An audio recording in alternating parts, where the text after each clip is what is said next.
It's your girl Regina Diane, and I am back for day 2 of Total You Live.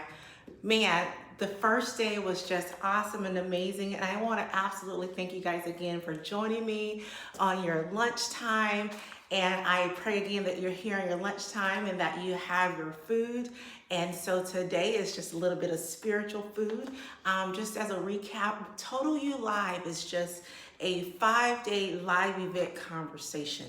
It's a conversation about you and being totally like you're not broken. So it's not like, oh, you're in different pieces. No, it's about finding the best version of you in every area of your life. And so we are broadcasting on YouTube, which that was kind of the big surprise. This is the launch at the beginning of Total You, my show that will be available on YouTube. We're live on Instagram, and of course we're live on our Facebook page, Hope and Power. So thank you guys for joining again. But Total You, like there are so many different areas, of our lives, and you have a desire, and I know you do because I did. I had a desire to be the best version of myself in every area of my life. And I'm here sharing tools that literally transformed my life. We're never exempt from the tragedies and the hardships of life. But how do we get beyond those things? And in those areas where we don't have strengths, we have weaknesses, how can we maximize and have the best version of you? So on yesterday we started with the kind of the foundation. And I shared with you kind of what my motto was, which is it's all about me. Yes, that's okay to say that. It's all about you. And I know we're in a society that has us thinking, man, that sounds a little bit selfish, but is being selfish a bad thing? I gave the story of when you're on an airplane and if the airplane was to lose cabin pressure, the flight attendant will tell you to first put the oxygen mask on yourself, then on those that are around you.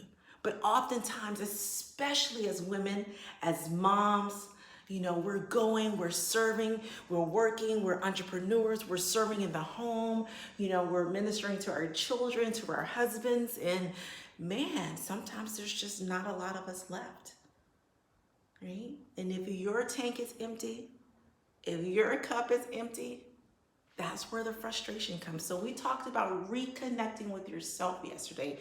First filling your own cup and then being so overwhelmed with joy that it just oozes out of your pores. And then you walk into a room and everyone gets to thank you. So that was yesterday. That was yesterday when we talked about it's all about you. And today, let's see, today I have some notes today because yesterday technology was not on my side. So I've got handy dandy notes to make sure that I stay on target today. But today, we're here just for a little bit. We're gonna talk about being strong to the core. So I've got my workout gear on. You guys know that I've been in the health and fitness industry for a while, and there was a reason that I left my corporate job. Many of you don't know that I graduated with a electrical engineering degree, double minor in math and comp sci. And so I actually worked in that field, in that industry for a little while. But even in my junior year in college, I knew that I wanted to go into the realm of health and fitness. I didn't think I could be compensated monetarily enough in that area. But I'm glad I did leave because I know that whatever the place of your assignment is, the provision of God is there. The financial provision is there. So I left the tech industry, I left engineering, and I started my company, Total Wellness, back in 2002, which is why I use this name, Total Wellness. It was always about achieving total wellness in every area of life. But fast forward the story, I left that industry, and the concept was always, achieving the best version of yourself spiritually, mentally, emotionally, physically and financially. And so that's what our talk is about today. That's what our conversation is about today. So today we're talking about being strong to the core, right? And I can remember a time in my own life to where the reason I chose that field and the reason I had a passion for health and fitness was growing up, there was a lot of what I would call premature death in my family. I had a lot of family members have heart attacks. I had my grandmother passed away from cancer. My senior year in college.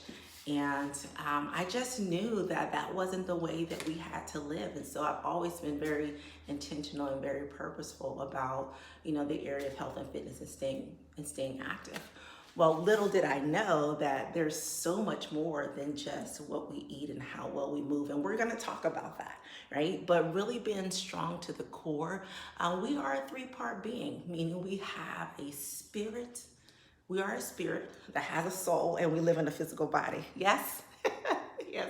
We have a spirit, right? We are spirit beings, right? We're energy, right? We're energy, and we have a soul, and we live in a physical body. And so all three parts of us need to be nurtured.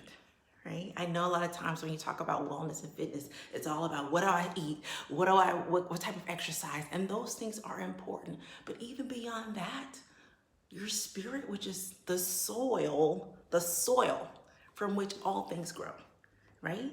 And if your spirit being isn't well, then your soil is dry and it doesn't have the nourishment to produce bountiful plants.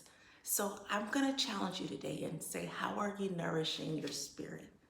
Yes, we need to feed all three parts of us.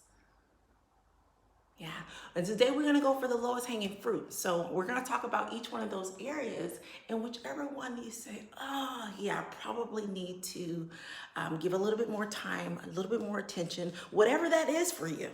Me, I'm Christian, so that's just my thing. I don't force my beliefs on you, but you know where your spirit being is, right? How are you nourishing that? How are you engaged? Like, what is your relationship in that area? So your spirit being. The second thing would be your soul, which is usually your mind, your will, your emotions, the thing that's between your spirit and your physical body. A lot of times that's where most of the turmoil and chaos is, believe it or not, right?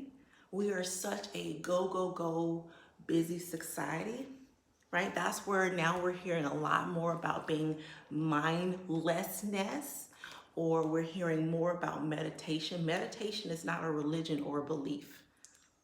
Right? Meditation is not a religion or a belief. Although some religions, which when I start talking about spirituality, I'm not talking about religion, right?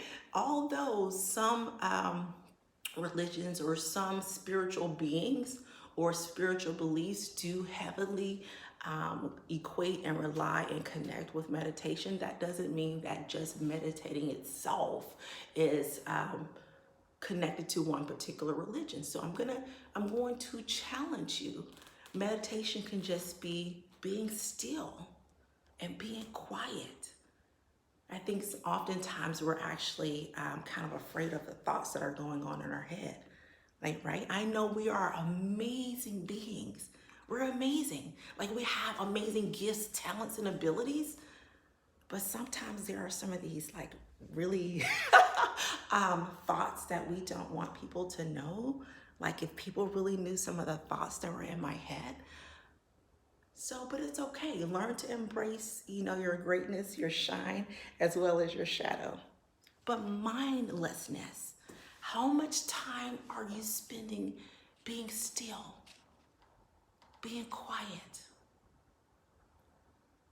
That's what meditation is, diaphragmatic breathing, right? We're in the constant go, go, go, go, go, which is that sympathetic nervous system, fight or flight, always firing off. But when we're still and we're breathing and we're activating that parasympathetic nervous system, we actually see benefits of health, improved health manifest in our life.